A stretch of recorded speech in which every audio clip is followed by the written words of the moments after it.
Bonsoir Jean-Rémy Baudot. Bonsoir Nathalie. À la une de ce journal de l'économie, les prix des vêtements et ils vont bientôt augmenter. Oui, c'est l'illustration très concrète de la hausse des matières premières. Dès cet été, le prix des vêtements devrait augmenter entre 3 et 15% à cause de la hausse du prix du coton. Il est au plus haut depuis 140 ans. La faute notamment aux récentes catastrophes climatiques dans les pays producteurs de coton, en Inde, en Chine, au Brésil ou encore en Australie. Mais la tendance touche aussi la laine qui a pris 40% ou encore la soie dont le prix a été multiplié par 2. Alors, le coton reste, d'accord, mais pourquoi, Jean-Rémy, pourquoi une telle répercussion? Eh bien parce que le coton représente en fait une bonne partie du prix de revient d'un vêtement. C'est environ 10% du prix d'un t-shirt, vous le voyez, 20% pour un jeans basique ou encore 40% pour un drap. Après, tout dépend aussi de la gamme de prix. Et évidemment, un jean qui coûte très cher, c'est un pourcentage différent. Et puis, on imagine que les consommateurs ne vont pas forcément apprécier ces hausses. Non, et c'est évidemment ce qui fait peur à toute l'industrie. Mais aucun professionnel ne peut se permettre de vendre à perte sans répercuter la hausse des matières premières. Dans les magasins, on s'attend à une baisse des ventes de 10%. Dans tous les cas, il reste 5 jours en tout cas pour faire les soldes. Il est peut-être temps d'en profiter avant que les prix n'augmentent. Allez, on passe tout de suite à l'éco en bref.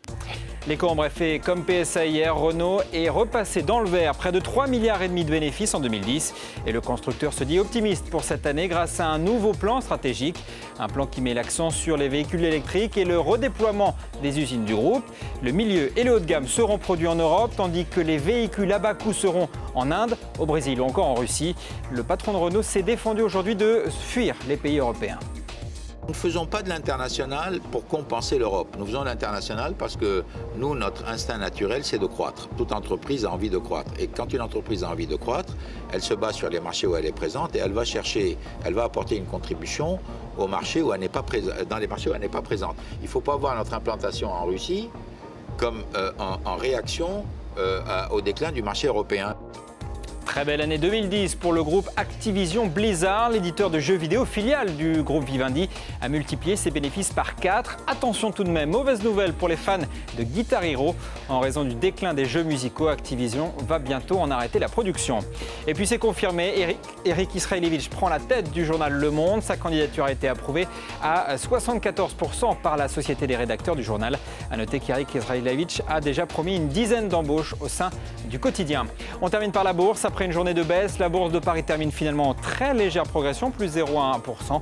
A noter que ce matin, le Portugal a eu des difficultés à emprunter de l'argent sur les marchés. La Banque centrale européenne a dû intervenir. De quoi relancer les craintes autour d'une nouvelle crise de la dette en Europe. On aura peut-être malheureusement l'occasion d'en reparler.